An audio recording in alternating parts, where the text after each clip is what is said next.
December 10th, 1941, just 3 days after Pearl Harbor. The skies above Cavite Naval Yard in the Philippines erupted in flames as Japanese bombers roared overhead.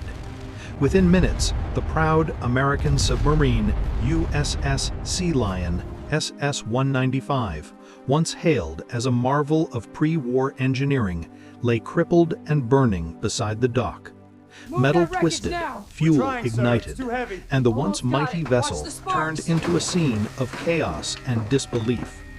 Amid the thunder of explosions, her crew faced an unthinkable choice: fight for a ship already lost, or destroy their own creation to keep it from enemy hands. For nearly 8 decades, the wreck would rest silently beneath Manila Bay, unseen and forgotten, until modern explorers uncovered her grave. But this discovery raised haunting questions. Why was the Navy's technological pride left so exposed on the Pacific frontier? And how could her secret remain hidden for 78 years? The answers begin here. On May 25, 1939, at Groton, Connecticut, a new symbol of American naval ambition slid into the water: the USS Sealion. She wasn't just another submarine. She represented a leap forward in undersea warfare. Built as part of the Sargo class, Sealion stretched more than 310 feet from bow to stern and could displace nearly 2,400 tons when submerged. Her designers had one goal: to create a vessel that could travel farther, dive deeper, and strike harder than anything before her. Beneath her steel skin lay a powerful heart. Four diesel engines driving massive electric generators, charging rows of batteries that allowed her to move silently beneath the waves. Sealion could travel more than 11,000 nautical miles without refueling and reach surface speeds of 20 knots, a remarkable feat for its time. Armed with 8 21-inch torpedo tubes, 10 reloads, and a 3-inch deck gun, Sealion could hit like a hammer and vanish before the enemy even knew what struck them. Her redesigned conning tower and periscope layout reduced drag, making her faster, quieter, and harder to spot from the air. Commissioned on November 27, 1939, the USS Sealion embodied America's confidence on the eve of war. A machine built for endurance and precision, ready to carry its crew into the unknown depths of a rapidly changing Pacific. By the fall of 1940, the USS Sealion received new orders that would take her thousands of miles from the American mainland, westward to the Philippines. Her destination was Cavite Naval Yard, the U.S. Navy's forward outpost in the Pacific, nestled along the shores of Manila Bay. To the men who served there, Cavite was both a shield and a trap, a vital stronghold at the edge of the empire, yet dangerously close to Japan's rising storm.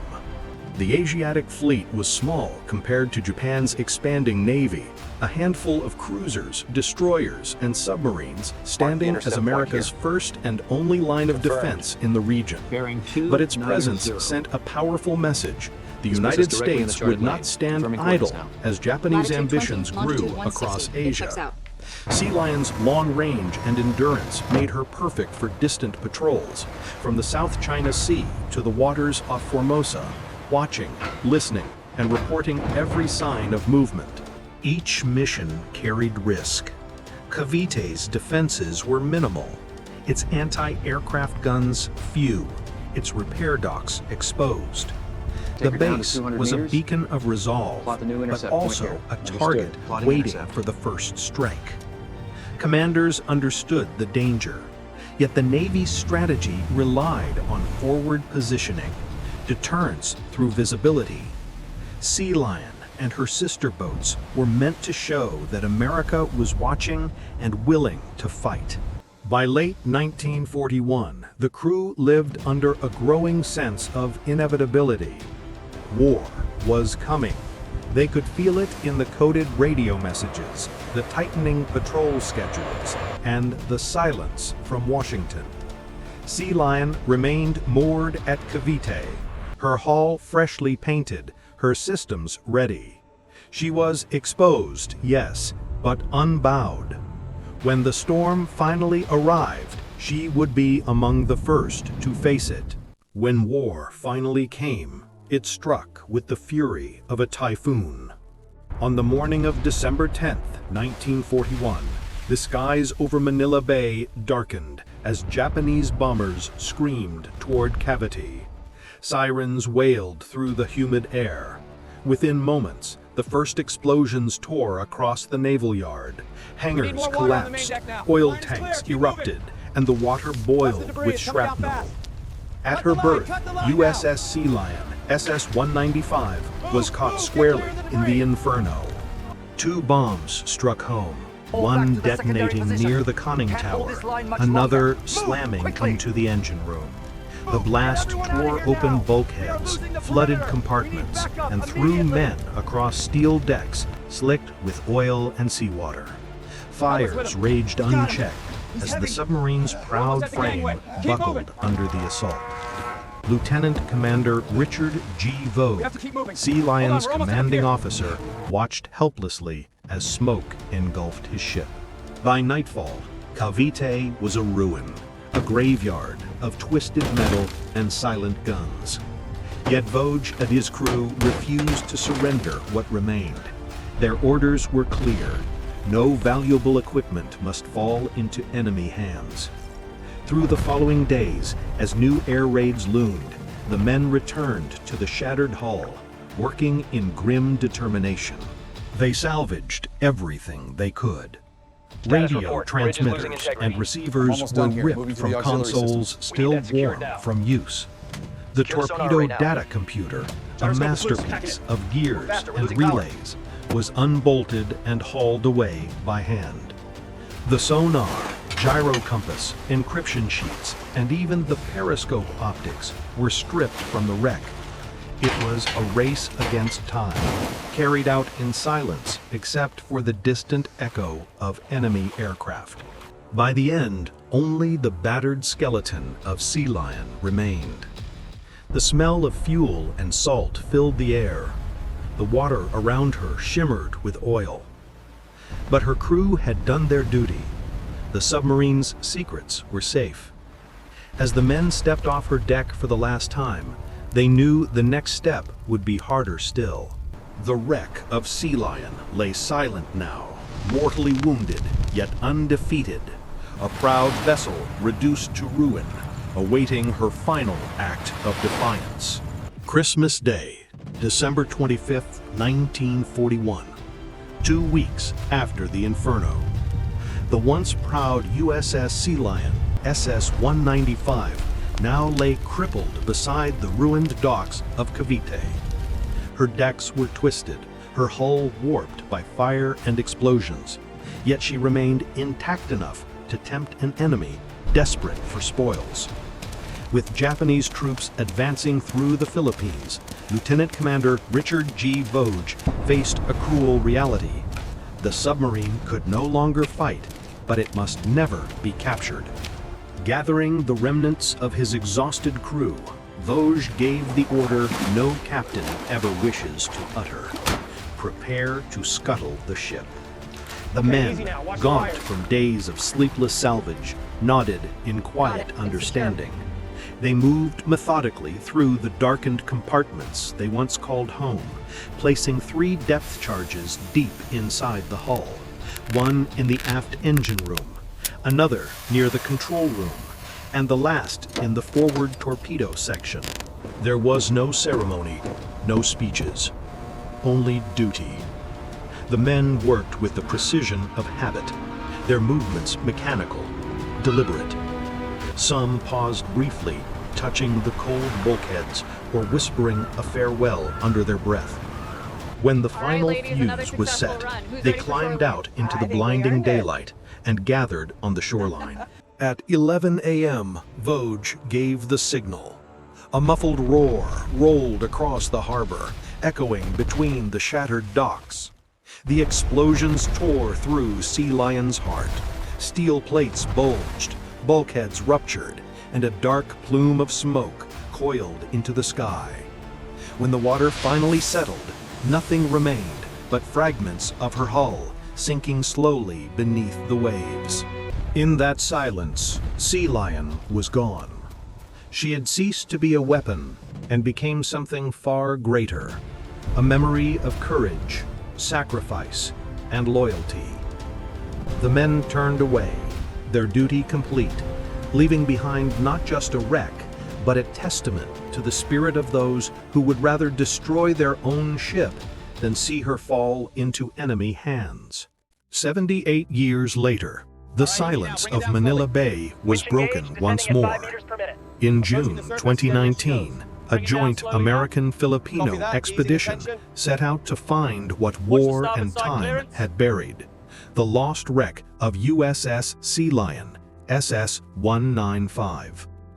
Equipped with advanced sonar and remotely operated submersibles, the team began scanning the seabed, grid by grid, across the murky waters where Cavite once stood proud. Days turned into weeks. Then, one morning, a faint shadow appeared on the sonar, long, slender, and unmistakably metallic. Measuring just over 300 feet, the outline matched the dimensions of a Sargo-class submarine. Divers prepared for descent, battling currents and poor visibility as they descended through layers of silt and memory. When their lights swept across the broken hull, every detail aligned with archival blueprints. The 8 torpedo tubes, the collapsed stern, and the familiar curvature of the conning tower. The twisted metal and ruptured plates matched wartime reports of the demolition in 1941. There was no doubt the Sealion had been found. For the divers, the discovery was more than archaeological. It was emotional. Beneath decades of sand and silence rested a story of duty, sacrifice, and defiance. When footage reached U.S. Navy historians, it confirmed what had long been whispered. Sealion's grave had finally been uncovered, 78 years after her crew sent her to the bottom rather than surrender. In the midst of war, the Navy refused to let the name Sealion die beneath Manila Bay. On March 31, 1943, at Portsmouth Naval Shipyard, a new submarine slid into the water, the USS Sealion, SS-315. She was more than a replacement. She was a resurrection. Every bolt and rivet carried the spirit of the fallen. Every patrol a silent tribute to the men who had stood firm at Cavite 2 years earlier. Among her officers stood Lieutenant Commander Eli T. Reich, who had once served in the engine room of the first Sealion. For him, this command was personal. The memory of December 1941 still haunted him. The smoke, the screams, and the decision to destroy his own ship rather than let her be taken. He vowed that the new Sealion would honor that sacrifice through victory. Those were the names of 4 men lost aboard the first Sealion. When Reich took his boat into battle, 4 of her torpedoes bore their names, each one a promise fired into history. On November 21, 1944, during a tense patrol in the Taiwan Strait, Sealion SS-315 tracked a Japanese task force led by the battleship Congo. Reich ordered a spread of torpedoes. Seconds later, thunder rolled beneath the sea.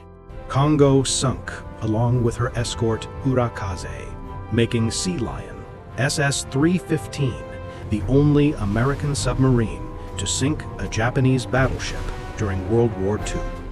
The victory echoed across the Pacific, not just as a triumph of arms, but as the fulfillment of a legacy written in courage and loss. From the morning of December 10, 1941, to her rediscovery in 2019, 78 years passed, years in which the USS Sealion, SS-195, slept beneath the waves of Manila Bay. The sea preserved her in silence, but history never forgot. Every rivet, every torn plate told the story of sailors who chose duty over survival. Today, her rusted hull stands as a silent memorial, a reminder that courage doesn't fade, even when buried beneath the ocean. The discovery of Sealion is not just about finding a lost submarine. It's about rediscovering the spirit of those who refuse to yield. Their sacrifice teaches us something timeless. True strength isn't measured by victory, but by the courage to do what's right when no one is watching. If this story moved you, take a moment to honor their memory. Leave a comment sharing what courage means to you, and subscribe so you never miss another untold chapter of history that still whispers beneath the waves.